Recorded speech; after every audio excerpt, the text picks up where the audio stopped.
Channeled message. There are moments when fear speaks with such authority you mistake it for discernment. It tells you something terrible is about to happen. The door will close. The money will disappear. The opportunity will fail. Someone is against you. You're running out of time. You need to act now. And because fear can activate the body before your conscious mind has even decided what it believes, the feeling itself starts looking like evidence. Your chest tightens. Your thoughts begin to accelerate. Your body prepares for impact. Suddenly, the worst possible outcome feels more believable simply because your nervous system is responding to it.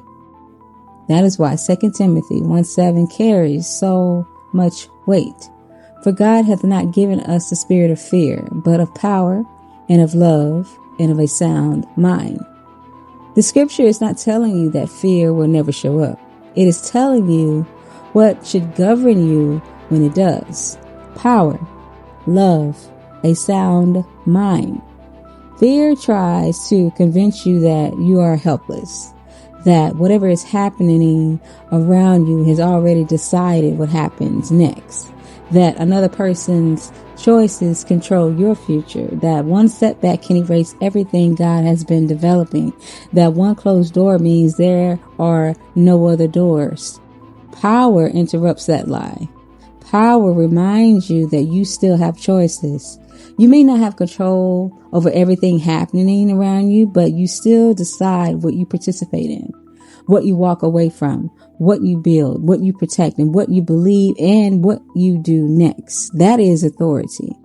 Then there is love. Fear can make people become versions of themselves they would never choose from a grounded, regulated place. Fear can make you retaliatory, controlling, desperate, possessive. It can convince you that protecting yourself requires being destructive. Love keeps your character intact. Love can still say no. Love can still leave. Love can still shut a door. Love can still recognize danger. What love refuses to do is hand your character over to whatever is trying to provoke you. Hear me. You do not have to prove your strength by becoming as destructive as what is coming against you. You prove it by remaining in command of yourself. Then comes the sound mind. A sound mind does not mean a mind that never feels fear. It means fear does not get to interpret reality for you. You can feel something strongly and still examine it. You can sense that something is wrong and still separate what you know from what you assume. You can have intuition without letting anxiety put words in intuition's mouth. That is discernment. Fear loves incomplete information. Give it one unanswered question and it can build an entire catastrophe around it. A delayed response becomes rejection. A financial problem becomes permanent poverty. A setback becomes proof that your entire path is failing. Someone else's strange behavior becomes evidence that everything around you is unsafe. A sound mind slows that process down. What do I actually know? What requires action? What requires patience? What belongs to speculation? What can I address today? What needs prayer instead of panic? That is where your mind comes back under your own authority. Fear also knows how to hijack imagination. The same faculty you use to create, plan, manifest, envision, and believe beyond what you can currently see can be redirected into rehearsing disasters.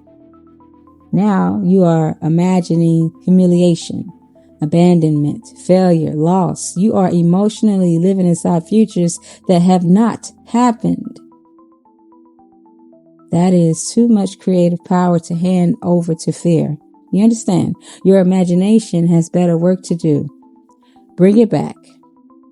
There may be situations in life that genuinely require wisdom. Handle them.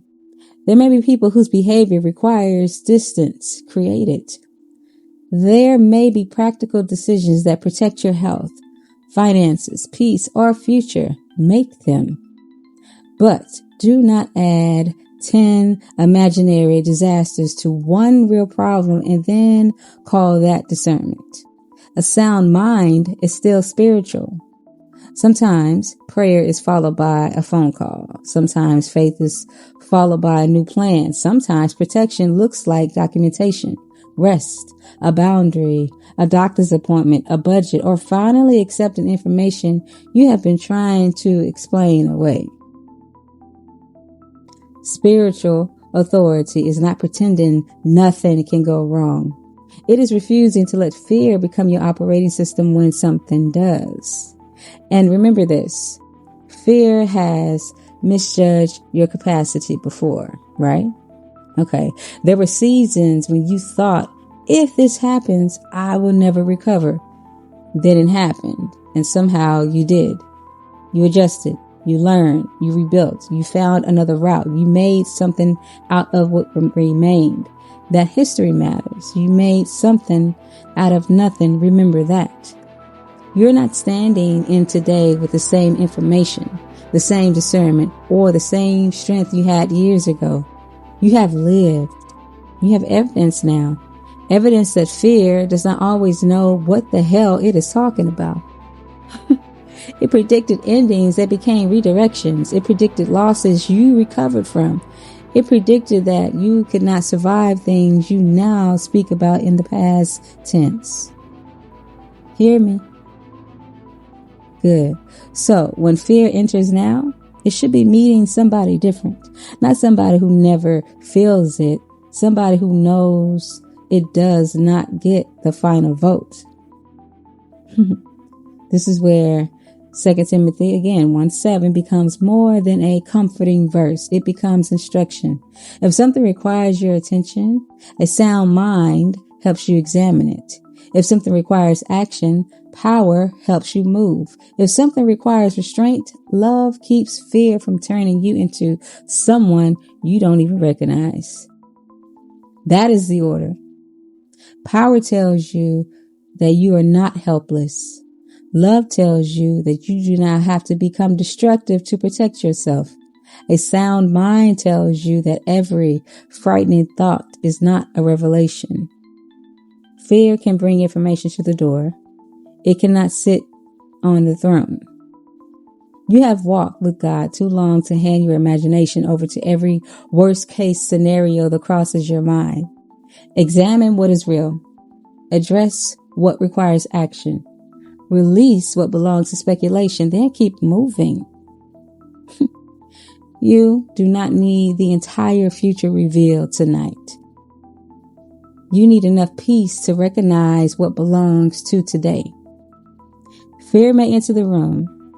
It does not get to interpret the room for you. God did not give you the spirit of fear. Stop giving fear a position God never assigned it.